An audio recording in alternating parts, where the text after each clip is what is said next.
ये कहानी है बर्बरीक की, जो कि महाभारत कालीन पांडव भीम के पौत्र एवं महान योद्धा थे। बर्बरीक महाभारत के एक महान योद्धा थे। वे घटोत्कच और अहिलावती नागकन्या माता के पुत्र थे। बर्बरीक को उनकी माँ ने यही सिखाया था कि बेटा हमेशा हारने वाले की तरफ से लड़ना, और वे इसी सिद्धांत पर लड़ते भी रहे। बर्बरीक को कुछ ऐसी सिद्धियां प्राप्त थी जिनके बल से पलक झपकते ही महाभारत के युद्ध में भाग लेने वाले समस्त वीरों को मार सकते थे। जब वे युद्ध में सहायता देने आए तब इनकी शक्ति का परिचय प्राप्त कर श्री कृष्ण ने अपनी कूटनीति से इन्हें रणचंडी को बलि चढ़ा दिया। महाभारत युद्ध की समाप्ति तक युद्ध देखने की इनकी कामना श्री कृष्ण के वरदान से पूर्ण हुई और इनका कटा हुआ सिर अंत तक युद्ध देखता और वीर गर्जन करता रहा। तो आइए मैं पूरी कहानी आपको बताता हूँ कि कैसे बने बर्बरीक खाटू श्याम जी। कुछ कहानियों के अनुसार बर्बरीक एक यक्ष थे जिनका पुनर्जन्म एक इंसान के रूप में हुआ था। बर्बरीक गदाधारी भीमसेन का पोता और घटोत्कच के पुत्र थे। समस्त श्याम प्रेमियों को जय श्री श्याम। मैं मनीष सूर्यवंशी और आज आपको बर्बरीक की पूरी कथा सुनाता हूँ। बाल्यकाल से ही वे बहुत वीर और महान योद्धा थे। उन्होंने युद्ध कला अपनी माँ से सीखी थी। माँ आदिशक्ति की घोर तपस्या करके उन्हें प्रसन्न किया और 3 अभेद बाण प्राप्त किए और 3 बाणधारी का नाम प्रसिद्ध नाम प्राप्त किया। ईसा पूर्तिक वाल्मीकि ने प्रसन्न होकर उन्हें धनुष प्रदान किया, जो कि उन्हें तीनों लोकों में विजयी बनाने में समर्थ थे। महाभारत का युद्ध कौरवों और पांडवों के मध्य अपरिहार्य हो गया। अतः यह समाचार बर्बरीक को प्राप्त हुआ तो उनकी भी युद्ध में सम्मिलित होने की इच्छा जागृत हुई। जब वे अपनी माँ से आशीर्वाद प्राप्त करने पहुंचे तब माँ को हारे हुए पक्ष का साथ देने का वचन दिया। वे अपने लीले घोड़े, जिसका रंग नीला था, पर 3 बाण और धनुष के साथ कुरुक्षेत्र की रणभूमि की ओर अग्रसर हुए। सर्वव्यापी श्री कृष्ण ने ब्राह्मण वेश धारण कर बर्बरीक से परिचित होने के लिए उन्हें रोका और यह जानकर उनकी हंसी भी उड़ाई कि वह मात्र 3 बाण से युद्ध में सम्मिलित होने आया है। ऐसा सुनने पर बर्बरीक ने उत्तर दिया कि मात्र 1 बाण शत्रु सेना को परास्त करने के लिए ही पर्याप्त है और ऐसा करने के बाद बाण वापस तरकस में ही आ जाएगा। और यह भी कहा कि यदि मैंने तीनों बाणों को प्रयोग में लिया तो तीनों लोकों में हाहाकार मच जाएगा। यह सुनकर श्री कृष्ण ने उन्हें चुनौती दी कि इस पीपल के पेड़ के सभी पत्तों को छेद कर दिखलाओ, जिसके नीचे दोनों खड़े थे। बर्बरीक ने चुनौती स्वीकार की और अपने तरकस से एक बाण निकाला और ईश्वर को स्मरण कर पेड़ के पत्तों की ओर चलाया। तीर ने क्षण भर में पेड़ के सभी पत्तों को भेद दिया और श्री कृष्ण के पैर के इर्द गिर्द चक्कर लगाने लगा, क्योंकि एक पत्ता उन्होंने अपने पैर के नीचे छुपा लिया था। बर्बरीक ने कहा कि आप अपने पैर को हटा लीजिए, वरना ये आपके पैर को चोट पहुंचा देगा। श्री कृष्ण ने बालक बर्बरीक से पूछा कि वह युद्ध में किस ओर सम्मिलित होगा, तो बर्बरीक ने अपनी माँ को दिए हुए वचन दोहराए कि वह युद्ध में उस ओर से भाग लेगा जिस ओर से सेना निर्बल होगी और हार की ओर अग्रसर हो। श्री कृष्ण जानते थे कि युद्ध में हार तो कौरवों की ही निश्चित है और इस पर अगर बर्बरीक ने उनका साथ दिया तो परिणाम उनके पक्ष में ही होगा।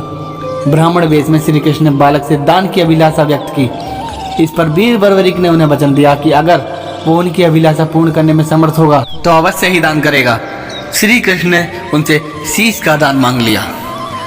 बालक बर्बरीक क्षण भर के लिए चकरा गया, परंतु उसने अपने वचन की दृढ़ता जताई। बालक बर्बरीक ने वास्तविक रूप से अवगत कराने की प्रार्थना की और श्री कृष्ण के बारे में सुनकर बालक ने उनके विराट रूप के दर्शन की अभिलाषा व्यक्त की। श्री कृष्ण ने उन्हें अपना विराट रूप दिखाया। उन्होंने बर्बरीक को समझाया कि युद्ध आरंभ होने से पहले युद्ध भूमि की पूजा के लिए एक वीरवर क्षत्रिय के शीश के दान की आवश्यकता होती है। उन्होंने बर्बरीक को युद्ध में सबसे वीर की उपाधि से अलंकृत किया, अतएव उनका शीश दान में मांग लिया। बर्बरीक ने उनसे प्रार्थना की कि वह अंत तक युद्ध देखना चाहता है। श्री कृष्ण ने उनकी यह बात स्वीकार कर ली। फागुन माह की द्वादशी को उन्होंने अपने शीश का दान किया। उनका सिर युद्ध भूमि के समीप ही एक पहाड़ी पर सुशोभित किया गया, जहां से बर्बरीक संपूर्ण युद्ध का जायजा ले सकते थे। युद्ध समाप्ति पर पांडवों में आपसी बहस होने लगी कि युद्ध में विजय का श्रेय किसको जाता है। इस पर श्री कृष्ण ने उन्हें सुझाव दिया कि बर्बरीक का शीश संपूर्ण युद्ध का साक्षी है, अतएव उससे बेहतर निर्णायक भला कौन हो सकता है। सभी इस बात से सहमत हो गए। तभी बर्बरीक के शीश ने उत्तर दिया कि श्री कृष्ण ने ही इस युद्ध में विजय प्राप्त कराने में सबसे महान कार्य किया है। उनकी शिक्षा, उनकी उपस्थिति, उनकी युद्ध नीति ही निर्णायक थी।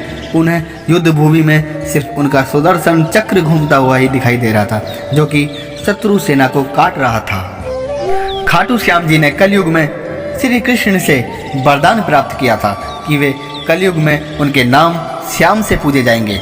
श्री कृष्ण बर्बरीक के महान बलिदान से काफ़ी प्रसन्न हुए और वरदान दिया कि जैसे जैसे कलयुग का अवतरण होगा तुम श्याम नाम से पूजे जाओगे। तुम्हारे भक्तों का केवल तुम्हारे नाम का सच्चे दिल से उच्चारण मात्र से ही उद्धार हो जाएगा। यदि वे तुम्हारी सच्चे मन और प्रेम भाव से पूजा करेंगे तो उनकी सभी मनोकामना पूर्ण होंगी और सभी कार्य सफल होंगे। श्री श्याम बाबा की अपूर्व कहानी मध्यकालीन महाभारत से आरंभ होती है। वे पहले बर्बरीक के नाम से जाने जाते थे और अति बलशाली गदाधारी भीम के पुत्र घटोत्कच और दैत्य मोर की पुत्री मोरवी के पुत्र हैं। बाल्यकाल से ही वे बहुत ही वीर और महान योद्धा थे। उन्होंने युद्ध कला अपनी माँ तथा श्री कृष्ण से सीखी। नव दुर्गा की घोर तपस्या करके उन्हें प्रसन्न किया और 3 अमोघ बाण प्राप्त किए। इस प्रकार 3 बाणधारी के नाम से प्रसिद्ध नाम प्राप्त किया गया। इनको धनुष अग्निदेव ने प्रदान किया था। तो यह कथा आप सभी को जरूर समझ में आ रही होगी और छोटी छोटी जानकारी मैं आगे और दे रहा हूँ, सुनते रहिए। इसके बाद बर्बरीक खाटू श्याम जी के नाम से प्रसिद्ध हो गए। महाबली भीम में हिडिंबा के पौत्र श्री कृष्ण को शीश दान करने वाले वे कलयुग में श्याम नाम से प्रसिद्ध हुए। इसीलिए बाबा को कहते हैं शीश का दानी, क्योंकि जब श्री कृष्ण ने उनसे शीश की मांग की तो उन्होंने अपना शीश बिना किसी झिझक के उनको अर्पित कर दिया और उन्हें भक्त शीश के दानी के नाम से पुकारने लगे। श्री कृष्ण पांडवों को युद्ध में विजयी बनाना चाहते थे। बर्बरीक पहले ही अपनी मां को हारे हुए का साथ देने का वचन दे चुके थे और युद्ध के पहले एक वीर पुरुष के सिर की भेंट युद्ध भूमि पूजन के लिए करनी थी, इसलिए श्री कृष्ण ने उनसे शीश का दान मांग लिया था। भारत देश के राजस्थान राज्य के सीकर जिले में एक प्रसिद्ध कस्बा है जहाँ पर बाबा श्याम का विश्वविख्यात मंदिर है। बहुत से भक्तों का ये कहना होता है कि इन्हें लख दातार क्यों कहते हैं। भक्तों की मान्यता रही है कि बाबा से अगर कोई वस्तु मांगी जाती है तो बाबा लाखों बार देते हैं, इसलिए उन्हें लख दातार नाम से भी जाना जाता है। हारे का सहारा बाबा श्याम हमारा क्यों कहते हैं? हारे का सहारा बाबा श्याम हमारा। बाबा ने हारने वाले पक्ष का साथ देने का प्रण लिया था, इसलिए बाबा को हारे का सहारा भी कहा जाता है। हारे हुए की तरफ से युद्ध करने की प्रतिज्ञा व दादी माँ हिडिंबा से मिले आदेश के कारण ही, भगवान श्री कृष्ण की मन में उठी समस्या के कारण ही बर्बरीक व बाबा के शीश को भगवान वासुदेव द्वारा मांगा गया।